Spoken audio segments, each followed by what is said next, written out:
BTR एकर्डनि गेजेरजों जे गोबां समनिफ्राय जोंनि बर' समाजा लुबैबाय थादों जे मोनसे हाथियार गैयै मोनसे समाज दानांगौ होननानै दा बेयो थारैनो जाफुंबाय आरो बेखौ दुलाराय बर' फरायसा आफादाबो नाजाबाय थादोंमोन मोनसे आर्म्स फ्रि ससाइटि दानायनि दा बे बिटिआरनि एकर्डनि गेजेरजों आङो बेखौ जाफुंबाय होननानै साननानै लायो।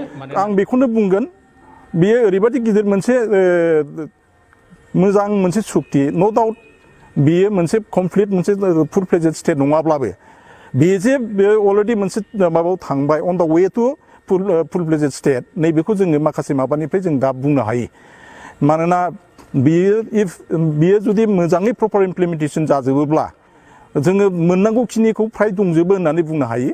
दा आंना बेखौल' बुंनांगौआ बेखौल' आं बुंफिननो लुबैगोन जे दाजे जोंनि गेजेरावनो माखासे पलिटिकेल माखासे माबाखौ लानानै पलिटिक्सनि मोनसे माखासे माबाखौ लानानै गावजों गावनि गेजेराव नांगौ नाङा एखेबारे बहुद गाज्रि जादों मोजां जादों नैबेफोरखौ बाराद्राय बुङाबालानो जोङो जयैनो गासिबो एखे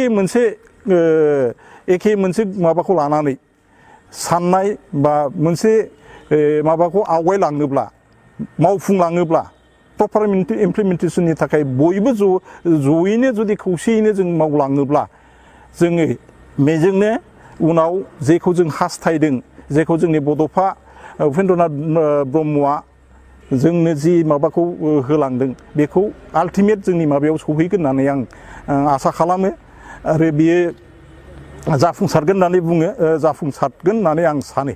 खनसे नङा खननै नङा खनथाम एकर्डजों जाबाय बिएससि बिटिसि आरो बिटिआर आं बुंगोन बे मोनथामबो एकर्डआ जोंनि मोनफा मोनफा माइल खुन्थिया माइलस्टन आरो बेजों जोंनि बे ओनसोलनि सुबुंफ्रा एसे नङा एसे मोनसे उनाव मोनसे साबसिननिफ्राय हामसिनै जोङो जौगाबोदों रांखान्थियारि हालोदावनो होन राजखान्थि हालोदावनो होन जोङो सोलोंथाइनि बिथिङावनो होन जोङो जौगाबोदों। बिटिआर सुक्तिनि गासैबो दफाफोरखौ बिजिरना नायनायनि उनाव आं बेखौनो बुंनो सानोदि बे सुक्तिया मोनसे आबुं आरो भाइब्रेन्ट सुक्ति। बे सुक्तिया बिटिआर ओनसोलनि गासैबो बिथिङाव आरो गासैबो हारि माहारिनि थाखाय जौगानाय लाबोगोन।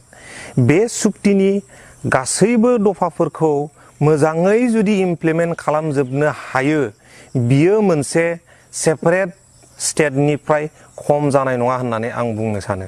बे बिटिआर एकर्डआ बर'फोरनि थाखाय मोनसे जोबोद मोजां एकर्ड होननानै आङो बुंनो नागिरदों मानोना बे एकर्डनि गेजेरजों बर'फोरा आलादा रायजो बड'लेण्ड नङाब्लाबो जाय मोनथायफोर मोनबाय बे मोनथायफोरनि गेजेरजों बर' हारिया गावनि राव थुनलाइखौ लाफानानै गावनि हारिमुखौ लाफानानै गावनि सिनायथिखौ लाफानानै रांखान्थियारि बिथिं समाजारि बिथिं राजखान्थियारि बिथिङाव मोजाङैनो दावगालांनो हागोन होननानै आंहा फोथायनाय दङ।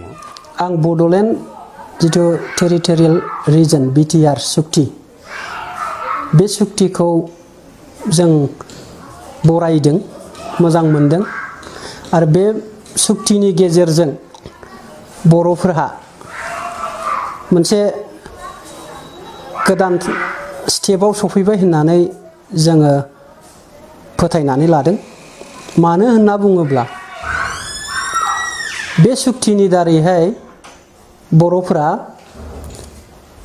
गासैखौबो मोनजोबाखैब्लाबो बर' हिसाबै थांना थानायनि मोनसे जाखिनि नांगौ दफाफोर बे दफाफोरा बे सुक्तिनि गेजेरजों नुजाथिदों आरो बेखौ मावफुंना लानो हायोब्ला बर'फ्रा मोनसे थाखोआव दावखोगोन होनना आं बिसास फोथायो आं फोथायनाय दं।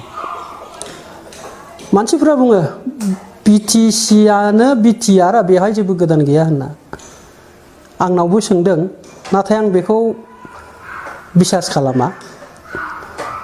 मानो होनना बुङोब्ला बिएससिखौ मोननाय समाव बेखौबो जों बरायदों मानोना बेबो गोदान सुक्तिमोन बेजोंबो जोंनि माखासे हप्स एन्ड एसपिरेसना जाफुंदों।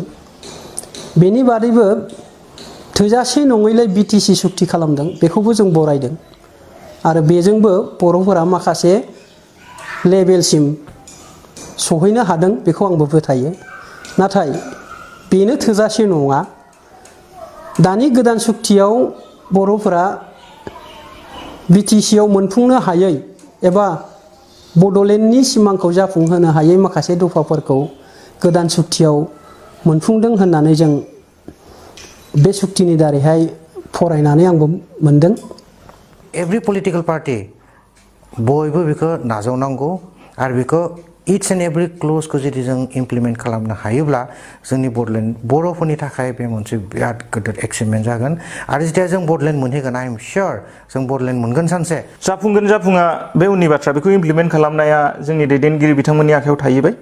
बे जाहैबाय जाफोरनाखि जाय बर' बिथांमोनहा बिटिसिनि बाहेरायाव दङ बिथांमोनखौ जे इनक्लुड खालामनो नागिरदों गहपुरथिं, दा बे प्रभिजनाबो जुदि इमप्लिमेन्ट जायोब्ला बियो बर' हारिनि थाखाय जोबोद गोग्गाथाव आरो जोबोद मोजां जागोन। जे बे सुक्तिया जे बिटिसि सुक्ति जे जानानै थांदोंमोन 2003आव, बिनि मोनसे आपग्रेडेसन सुक्ति आरो बिटिसि सुक्तियाव थालांनाय माखासे गोबां दफानि जे लुप हलफोर बा माखासे दफाफ्रा बेनि इमप्लिमेन्टेसननि खेथ्रआव गोबां मोनसे जेंना लाबोदोंमोन।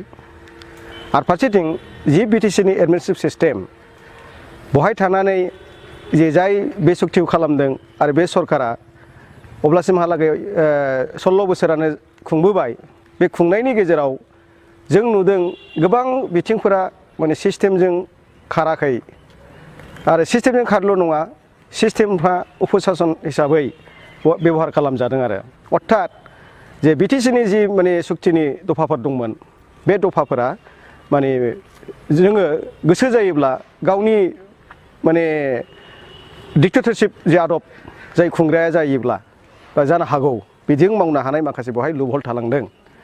दा बिटिआर सुक्तियाव नाथाय बेफोर गासिबखौबो जिनिसखौ नोजोर होनाय जादों।